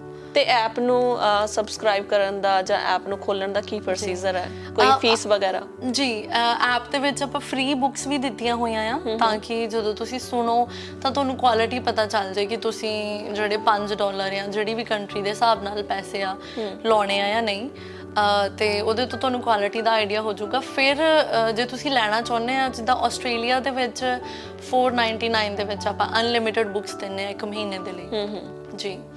ਜੀ ਗਗਨ ਜੀ, ਫਿਰ ਤੁਹਾਡੀ ਮੈਂਬਰਸ਼ਿਪ ਤੁਸੀਂ ਰੱਖੀ ਹੋਈ ਹੈ ਐਪ ਦੇ ਵਿੱਚ, ਜੇ ਕਿਸੇ ਨੇ ਸਾਲ ਭਰ ਦੀ ਜਾਂ ਉਮਰ ਭਰ ਦੀ ਮੈਂਬਰਸ਼ਿਪ ਲੈਣੀ ਆ? ਜੀ, ਉਮਰ ਭਰ ਦੀ ਤਾਂ ਹਰਜਿੰਦ ਜੀ ਰੱਖੀ ਨਹੀਂ ਹਲੇ, ਪਤਾ ਨਹੀਂ ਆਪਣੇ ਕਿ ਮਤਲਬ ਉਮਰ ਭਰ ਦਾ ਕਿੱਦਾਂ ਹੈ ਪਲਾਨ ਹਲੇ, ਬਟ ਜਿੱਦਾਂ ਮਹੀਨੇ ਦੀ ਹੈਗੀ ਆ ਤੁਹਾਡੀ, ਤੁਸੀਂ ਮੰਥ ਬਾਏ ਮੰਥ ਪੇ ਕਰ ਸਕਦੇ ਹੋ, ਜਾਂ ਤੁਸੀਂ ਸਾਲ ਦੀ ਇਕੱਠੀ ਲੈ ਸਕਦੇ ਹੋ, ਉਹਦੇ ਨਾਲ ਤੁਹਾਨੂੰ ਕੁਝ ਪਰਸੈਂਟੇਜ ਆਫ ਹੋ ਜਾਂਦੀ ਆ ਜੀ। ਜਿੱਦਾਂ ਸਾਲ ਦੀ ਲੈਣੇ ਆ ਤਾਂ $10 ਜਾਂ $15 ਆਫ ਹੁੰਦੇ ਆ ਉਹਦੇ। ਜੇ ਇਹਦੇ ਵਿੱਚ ਬੁੱਕ ਸਿਲੈਕਸ਼ਨਸ ਵੀ ਆ ਵੀ ਕਿ ਜਿਨ੍ਹਾਂ ਨੇ ਮੈਂਬਰਸ਼ਿਪ ਲੈਣੀ ਸਿਰਫ ਇੰਨੀਆਂ ਕਿ ਬੁੱਕਸ ਪੜ੍ਹ ਸਕਦੇ ਨੇ, ਜਾਂ ਫਿਰ ਜਿਹਨੇ ਅਨਲਿਮਿਟਿਡ ਅਨਲਿਮਿਟਿਡ ਬੁੱਕਸ ਪੜ੍ਹ ਸਕਦੇ ਨੇ ਜਿਨ੍ਹਾਂ ਨੇ ਮੈਂਬਰਸ਼ਿਪ ਲੈਣੀ ਆ, ਜਿਨ੍ਹਾਂ ਨੇ 1-1 2-2 ਜਿੱਦਾਂ ਕਿਤਾਬਸ ਪੜ੍ਹਨੀਆਂ ਨੇ, ਉਹਦਾ ਕੀ ਪ੍ਰੋਸੀਜਰ ਆ ਜੀ? ਹਾਂਜੀ, ਉਹ ਮੰਥਲੀ ਸਬਸਕ੍ਰਿਪਸ਼ਨ ਹੀ ਯੂਜ਼ ਕਰ ਸਕਦੇ ਆ, ਕਿਉਂਕਿ ਆਪਾਂ ਇਹਦੇ ਤੇ ਵੀ ਡਿਸਕਸ ਕੀਤਾ ਸੀਗਾ ਕਿ ਆਪਾਂ 1-1 2-2 ਬੁੱਕ ਦੇ ਪ੍ਰਾਈਸ ਰੱਖ ਦਈਏ, ਪਰ ਜਿੱਦਾਂ ਮੇਬੀ ਤੁਸੀਂ ਇੱਕ ਬੁੱਕ ਦਾ $1 ਪੇ ਕੀਤਾ ਹਨਾ, ਪਰ ਫਿਰ ਤੁਹਾਨੂੰ ਉਹ ਬੁੱਕ ਪਸੰਦ ਨਹੀਂ ਆਈ, ਤਾਂ ਤੁਹਾਨੂੰ ਲੱਗੂ ਤੁਹਾਡਾ $1 ਵੇਸਟ ਹੋ ਗਿਆ,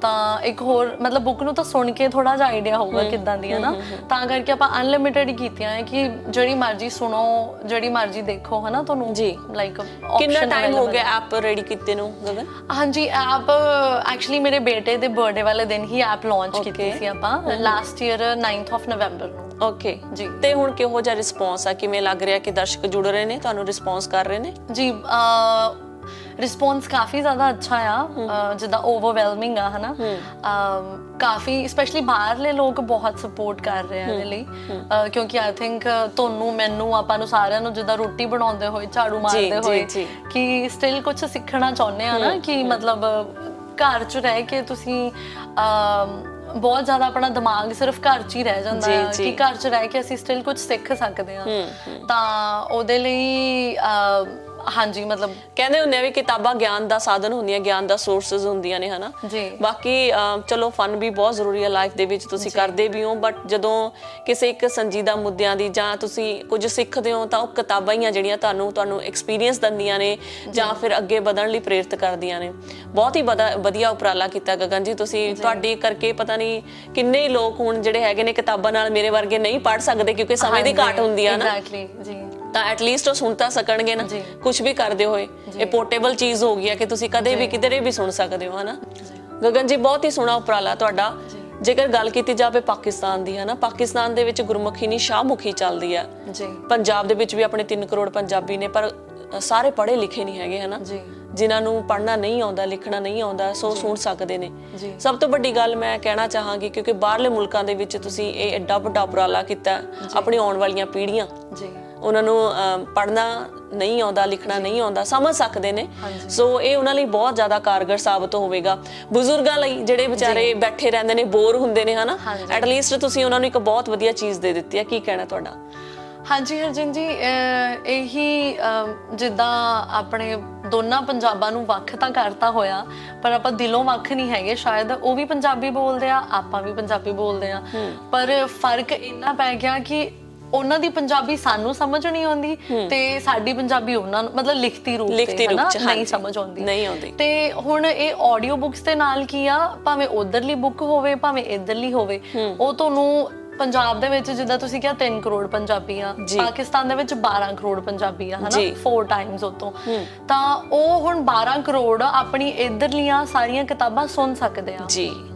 ਜਿਹੜੇ ਬਾਹਰ ਬੱਚੇ ਆ ਜਿਹੜੇ ਬਾਹਰ ਬੱਚੇ ਇੱਥੋਂ ਦੇ ਜੰਮਪਲ ਹੈਗੇ ਆ, ਹਨਾ, ਉਹਨਾਂ ਨੂੰ ਪੰਜਾਬੀ ਪੜ੍ਹਨੀ ਤੇ ਲਿਖਣੀ ਤਾਂ ਬਹੁਤ ਔਖੀ ਆ, ਤਾਂ ਉਹ ਐਟਲੀਸਟ ਸੁਣ ਕੇ ਨਾਲ ਜੁੜ ਸਕਦੇ ਆ ਜੀ, ਉਹ ਜਾਣ ਸਕਦੇ ਆ। ਇਹ ਵੀ ਹੈਲਪ ਹੋਊਗੀ ਉਹਨਾਂ ਨੂੰ ਪੰਜਾਬੀ ਸਮਝਣ ਦੇ ਵਿੱਚ ਤੇ ਪੰਜਾਬੀ ਬੋਲਣ ਦੇ ਵਿੱਚ ਵੀ, ਕਿਉਂਕਿ ਆਪਾਂ ਵੀ ਜਦੋਂ ਬਾਹਰਲੇ ਮੁਲਕਾਂ ਦੇ ਵਿੱਚ ਆਉਂਦੇ ਆ, ਆਪਣੀ ਜਦੋਂ ਲਿਸਨਿੰਗ ਆਪਾਂ ਚੰਗੀ ਹੋ ਜਾਂਦੀ ਤਾਂ ਆਬਵੀਅਸਲੀ ਆਪਣੀ ਬੋਲਣਾ ਵੀ ਵਧੀਆ, ਆਪਾਂ ਨੂੰ ਇੰਗਲਿਸ਼ ਆ ਜਾਂਦੀ ਹੈ। ਸੋ ਇਹ ਵੀ ਬਹੁਤ ਵੱਡੀ ਚੀਜ਼ ਹੈ ਕਿ ਬਾਹਰਲੇ ਮੁਲਕਾਂ ਦੇ ਵਿੱਚ ਜਦੋਂ ਬੱਚੇ ਤੁਹਾਡੀ ਇਹ ਆਡੀਏਬਲ ਕਿਤਾਬਾਂ ਨੂੰ ਸੁਣਨਗੇ, ਹਨਾ, ਸ਼ਾਇਦ ਆਉਣ ਵਾਲੇ ਭਵਿੱਖ ਦੇ ਵਿੱਚ ਉਹ ਬੋਲਣਾ ਵੀ ਬੜਾ ਸੋਹਣਾ ਸ਼ੁਰੂ ਕਰ ਦੇਣਗੇ। ਇਹਦੇ ਨਾਲ ਉਹ ਪੰਜਾਬੀ ਤੋਂ ਟੁੱਟਣ ਦੀ ਬਜਾਏ ਉਹਦੇ ਨਾਲ ਜੁੜਨਗੇ। ਜਿੱਦਾਂ ਤੁਹਾਨੂੰ ਮੈਂ ਦੱਸਣਾ ਚਾਹੂੰਗੀ ਕਿ ਬੱਚਿਆਂ ਦੇ ਲਈ ਆਪਾਂ ਬੁਝਾਰਤਾਂ ਹਨਾ ਕੀਤੀਆਂ ਆ, ਤੇ ਉਹਨਾਂ ਦੀਆਂ ਛੋਟੀਆਂ ਕਿਤਾਬਾਂ ਕੀਤੀਆਂ, ਜਿਵੇਂ ਆਪਾਂ ਕਾਰ ਦੇ ਵਿੱਚ ਜਾ ਰਹੇ ਆ, ਫੈਮਿਲੀ ਜਾ ਰਹੇ ਆ, ਵੈਸੇ ਬੱਚਿਆਂ ਨਾਲ ਟਰੈਵਲ ਕਰਨਾ ਬਹੁਤ ਔਖਾ ਹੈ, ਪਰ ਤੁਸੀਂ ਜਿੱਦਾਂ ਬੁਝਾਰਤਾਂ ਪਲੇ ਕਰ ਲਈਆਂ, ਹਨਾ, ਤਾਂ ਉਹ ਤੇ ਆਪਾਂ ਕੁਐਸਚਨ ਪੁੱਛਦੇ ਆ, ਨਾਲੇ ਬੱਚਿਆਂ ਨੂੰ ਆਪਣੀ ਭਾਸ਼ਾ ਦੀ ਹੋਰ ਨੌਲੇਜ ਹੁੰਦੀ ਆ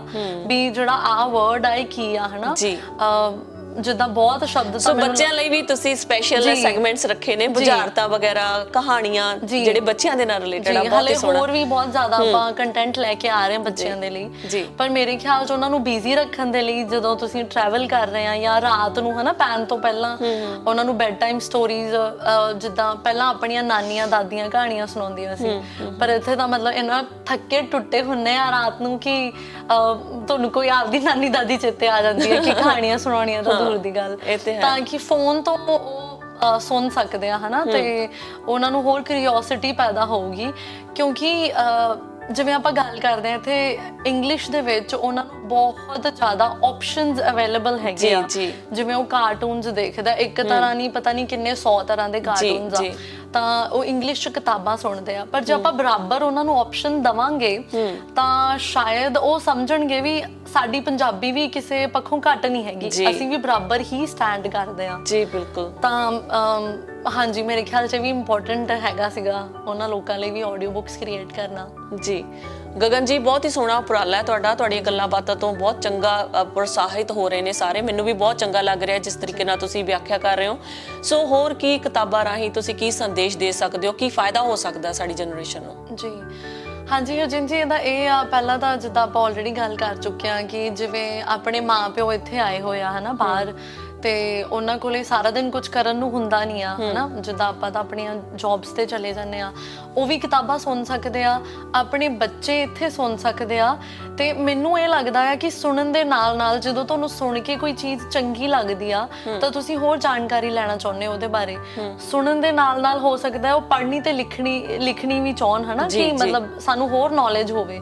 ਤੇ ਮੈਨੂੰ ਲੱਗਦਾ ਕਿ ਆਪਾਂ ਮਤਲਬ ਹੋਰ ਮਤਲਬ ਪੰਜਾਬੀ ਤੋਂ ਦੂਰ ਹੋਣ ਦੀ ਬਜਾਏ ਖਿੱਚ ਰਹੇ ਆ ਪੰਜਾਬੀ ਵੱਲ, ਤੇ ਉਹਨਾਂ ਨੂੰ ਆਪਣੇ ਵਿਰਸੇ ਬਾਰੇ ਹੋਰ ਨੌਲੇਜ ਹੋ ਸਕਦੀ ਆ। ਜੀ ਤੇ ਤੁਸੀਂ ਆਪਣੇ ਪੇਜ ਤੇ ਕੁਝ ਲੋਕਾਂ ਨੂੰ ਦੱਸਦੇ ਹੋ ਆਪਣੀ ਇਸ ਉਪਰਾਲੇ ਬਾਰੇ ਕਿ ਮੈਂ ਐਪ ਲੈ ਕੇ ਆ ਰਹੀ ਹਾਂ, ਕਿਉਂਕਿ ਇੰਡੋਸ ਟੀਵੀ ਰਾਹੀਂ ਤਾਂ ਸਾਰੀ ਦੁਨੀਆ ਦੇ ਵਿੱਚ ਇਹ ਸੰਦੇਸ਼ ਚਲੇ ਹੀ ਜਾਏਗਾ, ਪਰ ਤੁਸੀਂ ਆਪਣੇ ਵੱਲੋਂ ਕੁਝ ਇਦਾਂ ਦਾ ਕੁਝ ਸੋਸ਼ਲ ਮੀਡੀਆ ਦੇ ਉੱਤੇ ਕੀਤਾ ਹੋਇਆ ਕਿ ਆਪਣੇ ਲੋਕਾਂ ਨੂੰ ਵੱਧ ਤੋਂ ਵੱਧ ਦੱਸਿਆ ਜਾਵੇ ਕਿ ਮੈਂ ਆਹ ਉਪਰਾਲਾ ਕੀਤਾ ਤੇ ਤੁਸੀਂ ਇਸ ਚੀਜ਼ ਦੇ ਨਾਲ ਜੁੜੋ? ਹਾਂਜੀ ਹਰਜਿੰਦ ਜੀ, ਆਪਣਾ ਫੇਸਬੁੱਕ ਪੇਜ ਵੀ ਬਣਿਆ ਹੋਇਆ ਵਿਰਾਸਤ ਦੇ ਨਾਮ ਤੇ ਬਾਕੀ ਆਪਾਂ ਪੇਡ ਐਡਸ ਵੀ ਹਨਾ ਪਲੇ ਕਰਦੇ ਆ ਕਿ ਜਿਹੜੇ ਲੋਕ ਦੇਖਦੇ ਆ, ਫੇਸਬੁੱਕ ਯੂਜ਼ ਕਰਦੇ ਆ, ਇੰਸਟਾਗ੍ਰਾਮ ਯੂਜ਼ ਕਰਦੇ ਆ, ਉਹ ਦੇਖ ਸਕਦੇ ਆ ਜੀ। ਤੇ ਬਾਕੀ ਮੇਰੇ ਖਿਆਲ 'ਚ ਜਿਹੜੇ ਰਾਈਟਰਸ ਹੈਗੇ ਆ, ਜਿਹੜਾ ਇਹ ਲਿਟਰੇਚਰ ਵਰਗ ਹੈਗਾ ਆ, ਉਹ ਵੀ ਆਪਣੇ ਨਾਲ ਜੁੜੇ ਹੋਇਆ, ਸਪੋਰਟ ਕਰ ਰਿਹਾ, ਤੇ ਉਹ ਵੀ ਆਪਣੇ ਪੇਜਸ ਤੇ ਲੋਕਾਂ ਨੂੰ ਇਨਫੋਰਮੇਸ਼ਨ ਦੇ ਰਿਹਾ ਕਿ ਐਵੇਂ ਦਾ ਕੋਈ ਕਨਸੈਪਟ ਆਇਆ ਆ ਕਿ ਜੇ ਤੁਹਾਨੂੰ ਚੰਗਾ ਲੱਗਦਾ ਤਾਂ ਜ਼ਰੂਰ ਇਹਨੂੰ ਸੁਣੋ। ਜਦੋਂ ਤੁਸੀਂ ਇਹ ਸਾਰਾ ਕੁਝ ਸੋਚ ਰਹੇ ਸੀ, ਕਈ ਵਾਰੀ ਫਰੈਂਡਸ ਤੁਹਾਡੇ ਹੁੰਦੇ ਨੇ ਕਹਿੰਦੇ ਨੇ ਕਿ ਯਾਰ ਨਾ ਕਰੀ, ਐਵੇਂ ਹੀ ਹੈ ਤਾਂ ਤੇਰਾ ਅੱਗੇ ਜਾ ਕੇ ਚੱਲਣਾ ਹੈ ਨਹੀਂ ਹਨਾ, ਕਿਹੜੇ ਪਾਸੇ ਪੈ ਗਿਆ, ਆਪਣੀ ਜੌਬ ਕਰ, ਪੈਸੇ ਬਣਾ ਜੀ, ਕੁਝ ਅਜਿਹਾ ਡਿਮੋਰਲਾਈਜ਼ ਕੁਝ ਤੁਹਾਡੀ ਜ਼ਿੰਦਗੀ ਦੇ ਵਿੱਚ ਹੋਇਆ? ਹਾਂਜੀ ਹਰਜਿੰਦ ਜੀ, ਹੁੰਦਾ ਆ, ਸਾਰਿਆਂ ਨਾਲ ਹੀ ਹੁੰਦਾ ਆ, ਪਰ ਮੇਰੇ ਨਾਲ ਥੋੜਾ ਜਿਹਾ ਘੱਟ ਹੋਇਆ। ਉਹਦਾ ਕਾਰਨ ਇਹ ਆ ਕਿ ਮੇਰੇ ਬਹੁਤ ਜ਼ਿਆਦਾ ਫਰੈਂਡਸ ਨਹੀਂ ਹੈਗੇ। ਮਤਲਬ ਮੈਂ ਬਹੁਤ ਜ਼ਿਆਦਾ ਜਿੱਦਾਂ ਪਾਰਟੀਜ਼ 'ਚ ਜਾਣਾ ਜਾਂ ਫੰਕਸ਼ਨਸ ਤੇ ਜਾਣਾ ਘੱਟ ਪਸੰਦ ਕਰਦੀ ਹਾਂ। ਮੈਨੂੰ ਉਹ ਚੀਜ਼ਾਂ ਕਰਦੇ ਰਹਿਣਾ ਚੰਗਾ ਲੱਗਦਾ ਜਿੱਥੋਂ ਮੈਂ ਕੁਝ ਸਿੱਖਦੀ ਹੋਵਾਂ ਨਾ ਜੀ। ਤੇ ਪਾਰਟੀ ਤੇ ਜਾਣ ਦੀ ਬਜਾਏ ਮੈਂ ਆਪਣੇ ਪਰਿਵਾਰ ਨਾਲ ਘਰੇ ਬੈਠ ਕੇ ਥੋੜਾ ਟਾਈਮ ਬਿਤਾਉਣਾ ਜ਼ਿਆਦਾ ਪਸੰਦ ਕਰਦੀ ਹਾਂ। ਤਾਂ ਕਰਕੇ ਬਾਕੀ ਮੈਂ ਇਹ ਚੀਜ਼ ਮੰਨਦੀ ਹਾਂ, ਮੈਂ ਜਿੱਦਾਂ ਬਹੁਤ ਕਿਤਾਬਾਂ ਪੜ੍ਹਦੀ ਸੁਣਦੀ ਜ਼ਿਆਦਾ ਆ ਐਕਚੁਅਲੀ, ਤਾਂ ਉਹਦੇ ਤੋਂ ਇਹ ਚੀਜ਼ ਜ਼ਰੂਰ ਸਿੱਖੀ ਹੈ ਕਿ ਜੇ ਤੁਸੀਂ ਕੁਛ ਵੀ ਕਰਨਾ ਆ ਨਾ, ਤੁਹਾਡੇ ਬਾਹਰ ਵਾਲੇ ਲੋਕ ਤੁਹਾਨੂੰ ਬਹੁਤ ਮਨਾ ਕਰਨਗੇ, ਪਰ ਕੀ ਕਰਨਾ ਆ ਕਿ ਨਹੀਂ ਕਰਨਾ ਉਹ ਤੁਹਾਡਾ ਇਹ ਡਿਸਾਈਡ ਕਰੂਗਾ। ਸਹੀ ਗੱਲ ਹੈ ਜੀ, ਬਿਲਕੁਲ। ਤੇ ਜੇ ਤੁਸੀਂ ਲੋਕਾਂ ਦੀ ਸੁਣੋਗੇ ਤਾਂ ਫਿਰ ਨਹੀਂ ਕੁਛ ਕਰ ਸਕਦੇ। ਤਾਂ ਮੈਂ ਜਿੱਦਾਂ ਉਹ ਅੰਨਾ ਤੇ ਬੋਲਾ ਡੱਡੂ ਬਣ ਕੇ ਬਸ ਮਤਲਬ ਚੜੀ ਗਈ ਹਾਂ ਦਰਖਤ ਤੇ ਕਿ ਮੈਨੂੰ ਸਿਰਫ ਐਪਰੀਸੀਏਸ਼ਨ ਹੀ ਦਿਖਾਈ ਦਿੰਦੀ ਆ। ਨੋ ਡਾਊਟ ਜੇ ਕੋਈ ਗਲਤੀ ਹੁੰਦੀ ਆ ਸਾਨੂੰ ਜ਼ਰੂਰ ਦੱਸੋ, ਆਪਾਂ ਨੂੰ ਇੰਪਰੂਵ ਕਰਾਂਗੇ ਹੋਰ, ਪਰ ਆ ਇੰਪੋਸੀਬਲ ਵਾਲੀ ਗੱਲ ਤੇ ਐ ਹੋਣਾ ਨਹੀਂ ਵਾਲੀ ਗੱਲ ਤੇ ਮੈਂ ਵਿਸ਼ਵਾਸ ਨਹੀਂ ਕਰਦੀ ਜੀ। ਪੈਰੈਂਟਸ ਦਾ ਫਿਰ ਕਿਸ ਤਰੀਕੇ ਦਾ ਤੁਹਾਡੇ ਪ੍ਰਤੀ ਰਿਹਾ ਕਿ ਸਾਡੀ ਬੇਟੀ ਜਿਹੜੀ ਹੈਗੀ ਬਹੁਤ ਸੋਹਣਾ ਉਪਰਾਲਾ ਕਰ ਰਹੀ ਹੈ, ਖਾਸ ਕਰਕੇ ਤੁਹਾਡੇ ਸੱਸ ਸਹੁਰਾ? ਟੂ ਬੀ ਓਨੈਸਟ, ਮੇਰੇ ਸੱਸ ਸਹੁਰਾ ਬਹੁਤ ਸਪੋਰਟਿਵ ਰਹੇ ਆ, ਸਪੈਸ਼ਲੀ ਮੇਰੀ ਸੱਸ ਮਤਲਬ ਮੰਮੀ ਹੈ ਨਾ, ਸੱਸ ਕਹਿਣਾ ਥੋੜਾ ਉਹ ਲੱਗਦਾ ਆ। ਤਾਂ ਮੰਮੀ ਇੱਥੇ 2-3 ਸਾਲ ਰਹਿ ਕੇ ਗਏ ਆ ਤੇ ਮੈਂ ਸਾਰਾ ਦਿਨ ਕੰਪਿਊਟਰ ਤੇ ਆਪਣਾ ਕੰਮ ਕਰਦੀ ਸੀ। ਮੰਮੀ ਨੇ ਮੈਨੂੰ ਕਦੇ ਵੀ ਨਹੀਂ ਕਿਹਾ ਕਿ ਤੂੰ ਕੀ ਕਰ ਰਹੀ ਆ ਜਾਂ ਕਿੱਦਾਂ ਨਹੀਂ, ਜਾਂ ਮਤਲਬ ਕਿਚਨ 'ਚ ਕੰਮ ਕਰਾਵੇ ਨਾ ਕੁਛ ਵੀ। ਤਾਂ ਜਿਵੇਂ ਮਾਂ ਪਿਓ ਦੇ ਸਿਰ ਤੇ ਐਸ਼ ਕੀਤੀ ਹੈ ਨਾ, ਤਾਂ ਮੈਂ ਮੰਮੀ ਦੇ ਸਿਰ ਤੇ ਬਹੁਤ ਐਸ਼ ਕੀਤੀ ਹੈ ਕਿ ਜਦੋਂ ਮੰਮੀ ਹੁੰਦੇ ਸੀ ਬੱਚਿਆਂ ਦੀ ਕੋਈ ਟੈਨਸ਼ਨ ਨਹੀਂ ਆ, ਕੰਮ ਕਾਰ ਆਪਦਾ ਮਤਲਬ ਸਾਰਾ ਦਿਨ ਮੈਂ ਆਪਣਾ 100% ਦੇ ਸਕਦੀ ਸੀ। ਤੁਹਾਡੇ ਪਰਿਵਾਰ ਨੇ ਤੁਹਾਡੀ ਪੂਰੀ ਸਹਿਯੋਗ ਦਿੱਤਾ, ਤੁਹਾਡੀ ਪੂਰੀ ਸਪੋਰਟ ਕੀਤੀ, ਇਸੇ ਕਰਕੇ ਤੁਸੀਂ ਇਸ ਚੀਜ਼ ਨੂੰ ਕਾਮਯਾਬੀ ਵੱਲ ਲੈ ਕੇ ਜਾ ਚੁੱਕੇ ਹੋ। ਤੇ ਤੁਹਾਡੇ ਹਸਬੈਂਡ ਵੱਲੋਂ ਹੁਣ ਪੂਰੀ ਸਪੋਰਟ ਕਰਨ ਦੀ ਅੱਗੇ ਵੀ ਗੱਲ ਕੀਤੀ ਜਾ ਰਹੀ ਹੈ ਕਿ ਕੋਈ ਚੱਕਰ ਨਹੀਂ ਹੈ, ਮੈਂ ਤੇਰੇ ਨਾਲ ਆ? ਹਾਂਜੀ, ਉਹ ਤਾਂ ਮਤਲਬ ਮੈਂ ਬਹੁਤ ਲੱਕੀ ਆ ਇਹ ਚੀਜ਼ ਤੋਂ 100%। ਮਤਲਬ ਉਹਨਾਂ ਨੂੰ ਲੱਗਦਾ ਹੈ ਕਿ ਜੇ ਮੈਨੂੰ ਵਿਸ਼ਵਾਸ ਆ ਕਿ ਇਹ ਚੀਜ਼ ਹੋ ਸਕਦੀ ਹੈ, ਤਾਂ ਉਹ ਕਹਿੰਦੇ ਕਿ ਮੈਨੂੰ ਤੇਰੇ 'ਚ 100% ਵਿਸ਼ਵਾਸ ਆ ਕਿ ਜੋ ਵੀ ਹੋਊਗਾ ਵਧੀਆ ਹੋਊਗਾ ਤੇ ਤੁਸੀਂ ਮਨ ਲਾ ਕੇ ਕਰੋ। ਇਨਫੈਕਟ ਮੈਂ ਥੋੜੇ ਜਿਹੇ ਦਿਨ ਪਹਿਲਾਂ, ਜਿਵੇਂ ਆਪਾਂ ਥੋੜਾ ਸਟ੍ਰੈਸਡ ਆਊਟ ਹੋ ਜਾਂਦੇ ਆ ਨਾ ਕਿ ਕਿੱਦਾਂ ਚੱਲ ਰਿਹਾ, ਸ਼ਾਇਦ ਕਿਉਂਕਿ 2 ਸਾਲ ਹੋ ਗਏ ਮੈਂ ਕੰਮ ਨਹੀਂ ਕਰ ਰਹੀ, ਤੇ ਇੱਥੇ ਤਾਂ ਉਹ ਥੋੜੀ ਜਿਹੀ ਚੰਗੀ ਜਿਹੀ ਚੀਜ਼ ਨਹੀਂ ਆ ਕਿ ਇੱਕ ਹੀ ਬੰਦਾ ਘਰ ਦਾ ਖਰਚਾ ਚਲਾ ਰਿਹਾ ਆ। ਤੇ ਮੈਂ ਥੋੜੇ ਦਿਨ ਪਹਿਲਾਂ ਮੈਂ ਜੌਬਸ ਅਪਲਾਈ ਕੀਤੀਆਂ ਤੇ ਮੈਨੂੰ 1-2 ਜਗ੍ਹਾ ਤੋਂ ਇੰਟਰਵਿਊ ਦਾ ਕਾਲ ਆ ਗਈ। ਤਾਂ ਮੈਂ ਰਾਜਵੀਰ ਨੂੰ ਪੁੱਛਿਆ, ਮੈਂ ਕਿਹਾ ਕਿ ਮੈਂ ਜੌਬ ਕਰ ਲਵਾਂ? ਕਹਿੰਦੇ ਕਿਉਂ ਜੌਬ ਕਰਨੀ ਆ, ਤਾਂ ਮੈਂ ਕਿਹਾ ਕਿ ਮੈਂ ਮਤਲਬ ਬੋਝ ਜਾਣੀ ਬਣ ਕੇ ਰਹਿਣਾ ਚਾਹੁੰਦੀ, ਕਿਉਂਕਿ ਇਹ ਨੀਗਾ ਕਿ ਮੈਂ ਜੌਬ ਨਹੀਂ ਕਰ ਰਹੀ, ਇਹ ਆ ਕਿ ਪੈਸੇ ਲੱਗ ਵੀ ਬਹੁਤ ਰਹੇ ਆ। ਤਾਂ ਉਹਨਾਂ ਦਾ ਜਵਾਬ ਸੀਗਾ ਕਿ ਜਿਹੜੀ ਚੀਜ਼ ਚੁਣੀ ਆ ਤੁਸੀਂ ਉਹਦੇ ਤੇ 100% ਫੋਕਸ ਕਰੋ। ਇਹਦੇ 'ਚ ਕਹਿੰਦੇ ਕਿ ਹੁਣ ਬਹੁਤ ਲੋਕਾਂ ਨੂੰ ਆਪਾਂ ਉਮੀਦਾਂ ਦੇ ਚੁੱਕੇ ਆ, ਤੇ ਮੈਂ ਨਹੀਂ ਚਾਹੁੰਦਾ ਕਿ ਹੁਣ ਉਹ ਉਮੀਦਾਂ ਤੇ 1% ਵੀ ਘੱਟ, ਮਤਲਬ 101% ਖਰਾ ਉਤਰਨਾ ਆ। ਤੇ ਤੁਸੀਂ ਆਪਦਾ ਜਿਹੜਾ ਫੋਕਸ ਆ 100% ਉੱਤੇ ਰੱਖੋ। ਪੈਸੇ ਮੈਂ ਜਿੱਦਾਂ ਮਰਜ਼ੀ ਅਰੇਂਜ ਕਰਕੇ ਦਊਂਗਾ, ਉਹ ਮੈਂ ਕਰੂੰਗਾ, ਬਟ ਤੁਸੀਂ ਕੰਮ ਨਹੀਂ ਛੱਡਿਓ ਜੀ। ਤਾਂ ਗਗਨ ਜੀ, ਤੁਸੀਂ ਬਹੁਤ ਹੀ ਤੁਹਾਡੀ ਪੋਜ਼ਿਟਿਵ ਸੋਚ ਹੈ ਤੇ ਤੁਹਾਡੇ ਪੈਰੈਂਟਸ ਕਹਿ ਲਓ, ਤੁਹਾਡੀ ਪੂਰਾ ਪਰਿਵਾਰ, ਖਾਸ ਕਰਕੇ ਤੁਹਾਡੇ ਜੀਵਨ ਸਾਥੀ ਤੁਹਾਡੀ ਪੂਰੀ ਹੈਲਪ ਕਰਦੇ ਨੇ, ਤੇ ਫਿਰ ਹੁਣ ਡੈਡੀਕੇਸ਼ਨ ਪੂਰੀ ਵਿਰਾਸਤ ਨੂੰ ਦੇਣੀ ਹੈ ਇਨ ਫਿਊਚਰ? ਜੀ ਹਾਂਜੀ, ਮੈਂ 200% ਵਿਰਾਸਤ ਤੇ ਆ। ਮੇਰੀ ਬਹੁਤ ਕੋਸ਼ਿਸ਼ ਆ ਕਿ ਜਿਵੇਂ ਆਪਣੇ ਜਿੱਦਾਂ ਇੱਕ ਰਾਜਵੀਰ ਦੇ ਫਰੈਂਡ ਆ, ਉਹਨਾਂ ਦਾ ਫੋਨ ਆਇਆ ਸੀਗਾ, ਉਹਨਾਂ ਨੂੰ ਪਤਾ ਨਹੀਂ ਸੀਗਾ ਕਿ ਇਹ ਐਪ ਆਪਣੀ ਆ ਨਾ। ਉਹ ਵੈਸੇ ਹੀ ਗੱਲ ਕਰ ਰਹੇ ਸੀ, ਆਈ ਥਿੰਕ 2-3 ਸਾਲ ਬਾਅਦ ਗੱਲ ਹੋਈ ਉਹਨਾਂ ਦੀ। ਤਾਂ ਉਹਨਾਂ ਨੇ ਵੈਸੇ ਹੀ ਪੁੱਛਿਆ ਕਿ ਮਤਲਬ ਭਾਬੀ ਕੀ ਕਰਦੇ ਆ ਕੰਮ, ਤਾਂ ਰਾਜਵੀਰ ਕਹਿੰਦੇ ਬਸ ਐਪ ਤੇ ਹੀ ਕੰਮ ਕਰਦੇ ਆ, ਵਿਰਾਸਤ ਤੇ। ਤਾਂ ਉਹਨੇ ਮਤਲਬ ਜਿਵੇਂ ਕੁੜੀਆਂ ਚੀਕ ਮਾਰਦੀਆਂ ਹੁੰਦੀਆਂ ਨਾ, ਅੱਛਾ ਇਹ ਤੁਹਾਡੀ ਐਪ ਆ, ਉਹ ਕਹਿੰਦੇ ਹਾਂਜੀ। ਤਾਂ ਉਹਨੇ ਸਪੈਸ਼ਲੀ ਮੇਰੇ ਨਾਲ ਗੱਲ ਕੀਤੀ, ਕਹਿੰਦਾ ਕਿ ਭਾਬੀ ਤੁਹਾਨੂੰ ਮੇਰੀ ਵੀ ਉਮਰ ਲੱਗ ਜੇ, ਸਾਡੀ ਸਾਰਿਆਂ ਦੀ ਲੱਗ ਜੇ, ਕਿਉਂਕਿ ਅਸੀਂ ਬਹੁਤ ਇੰਜੋਏ ਕਰ ਰਹੇ ਆ। ਉਹ ਟਰੱਕ ਡਰਾਈਵ ਕਰਦੇ ਆ ਤੇ ਕਹਿੰਦੇ ਕਿ ਅਸੀਂ 5-7 ਫਰੈਂਡ ਕਾਨਫਰੰਸ ਕਾਲ ਜਿੱਦਾਂ ਕਰਦੇ ਹਨਾ, ਡਰਾਈਵ ਕਰਦੇ। ਪਹਿਲਾਂ ਅਸੀਂ ਕਦੇ ਕਿਹਦੀ ਗੱਲ ਕਰਨੀ, ਕਦੇ ਕਿਹਦੀ, ਕਹਿੰਦੇ ਹੁਣ ਅਸੀਂ ਹਮੇਸ਼ਾ ਇਹ ਗੱਲ ਕਰੀਦੀ ਆ ਕਿ ਮੈਂ ਮਹਾਰਾਜਾ ਰਣਜੀਤ ਸਿੰਘ ਵਾਲੀ ਬੁੱਕ ਇੰਨੀ ਸੁਣ ਲਈ, ਮੈਂ ਆਹ ਵਾਲੀ ਇੰਨੀ ਸੁਣ ਲਈ, ਤੂੰ ਕਿਹੜੇ ਚੈਪਟਰ ਤੇ ਆ, ਕਿ ਸਾਡੀ ਕਨਵਰਸੇਸ਼ਨ ਚੇਂਜ ਹੋ ਗਈ ਬਿਲਕੁਲ। ਤੇ ਮੈਨੂੰ ਮਤਲਬ ਬਹੁਤ ਖੁਸ਼ੀ ਹੋਈ ਉਦੋਂ, ਤੇ ਮੈਨੂੰ ਲੱਗਾ ਕਿ ਸਹੀ ਰਾਹ ਤੇ ਚੱਲ ਰਹੇ ਆ, ਬਸ ਤੁਰਦੇ ਰਹਿਣਾ ਆ। ਚਲੋ ਪ੍ਰਮਾਤਮਾ ਕਰੇ ਜੀ ਤੁਸੀਂ ਇਸੇ ਤਰ੍ਹਾਂ ਤਰੱਕੀਆਂ ਕਰਦੇ ਰਹੋ ਤੇ ਜੋ ਤੁਹਾਡਾ ਮਿਸ਼ਨ ਹੈ ਉਹ ਹਮੇਸ਼ਾ ਕਾਮਯਾਬ ਰਹੇ। ਕੋਈ ਸੰਦੇਸ਼ ਜੀ ਜਾਂਦੇ ਸਾਡੇ ਦਰਸ਼ਕਾਂ ਨੂੰ ਜਿਹੜਾ ਕਹਿਣਾ ਚਾਹੋ ਤੁਸੀਂ? ਜੀ ਹਾਂਜੀ, ਬਸ ਮੈਂ ਇਹੀ ਕਹਿਣਾ ਚਾਹੁੰਦੀ ਹਾਂ ਕਿ ਪੰਜਾਬੀ ਨੂੰ ਵੱਖਰੇ ਮੁਕਾਮ ਤੇ ਲੈ ਕੇ ਜਾਣਾ ਜਾਂ ਹੋਰ ਉਚਾਈਆਂ ਤੇ ਲੈ ਕੇ ਜਾਣਾ। ਆਲਦੋ ਪੰਜਾਬੀ ਪਹਿਲਾਂ ਹੀ ਬਹੁਤ ਥਾਵਾਂ ਤੇ ਹੈਗੀ ਆ ਹਨਾ, ਪਰ ਇਹ ਸਿਰਫ ਮੇਰੀ ਹੀ ਜ਼ਿੰਮੇਵਾਰੀ ਨਹੀਂ ਆ, ਆਪਣੀ ਸਾਰਿਆਂ ਦੀ ਜ਼ਿੰਮੇਵਾਰੀ ਆ। ਤੇ ਕਿਤਾਬਾਂ ਸੁਣਨ ਦੇ ਨਾਲ ਹਰ ਇੱਕ ਦੀ ਨੌਲੇਜ ਵਿੱਚ ਵਾਧਾ ਹੋਊਗਾ, ਹਰ ਇੱਕ ਜਾਣੇ ਨੂੰ ਬਹੁਤ ਨੌਲੇਜ ਮਿਲੂਗੀ, ਬਹੁਤ ਕੁਝ ਸਿੱਖਾਂਗੇ। ਤੇ ਜਿਹੜੇ ਲੇਖਕਾਂ ਨੇ ਆਪਣੇ ਐਕਸਪੀਰੀਅੰਸ ਮਤਲਬ ਜ਼ਿੰਦਗੀ ਜਿਉਂ ਕੇ ਇੰਨੇ ਸਾਲ ਲਿਖੇ ਆ, ਉਹ ਆਪਾਂ ਨੂੰ ਸਿਰਫ ਆਈ ਥਿੰਕ 5-6 ਘੰਟੇ ਪੜ੍ਹ ਕੇ ਆਪਾਂ ਉਹ ਨਵੇਂ ਨਿਚੋੜ ਕੱਢ ਸਕਦੇ ਹਾਂ। ਤੇ ਮੇਰੇ ਖਿਆਲ 'ਚ ਕਿਤਾਬਾਂ ਬਹੁਤ ਵਧੀਆ ਸਾਥੀ ਹੁੰਦੀਆਂ ਆ। ਮੇਰੀ ਰਿਕੁਐਸਟ ਆ, ਸਾਰੇ ਜਾਣੇ ਪੜ੍ਹਨਾ ਸ਼ੁਰੂ ਕਰ ਦਿਓ। ਥੈਂਕ ਯੂ ਗਗਨ ਜੀ, ਇੰਡਸਟਰੀ ਵਿੱਚ ਆਉਣ ਲਈ ਧੰਨਵਾਦ ਜੀ ਤੁਹਾਡਾ। ਸਤਿ ਸ਼੍ਰੀ ਅਕਾਲ ਜੀ। ਦਰਸ਼ਕੋ, ਸਮਾਂ ਹੋ ਚੱਲਿਆ ਤੁਹਾਡੇ ਤੋਂ ਵੀ ਇਜਾਜ਼ਤ ਲੈਣ ਦਾ। ਨਵੇਂ ਪਰਿਵਾਰ ਦੇ ਨਾਲ ਜਲਦ ਮੁਲਾਕਾਤ ਹੋਵੇਗੀ, ਤਦ ਤੱਕ ਲਈ ਰੱਬ ਰਾਖਾ।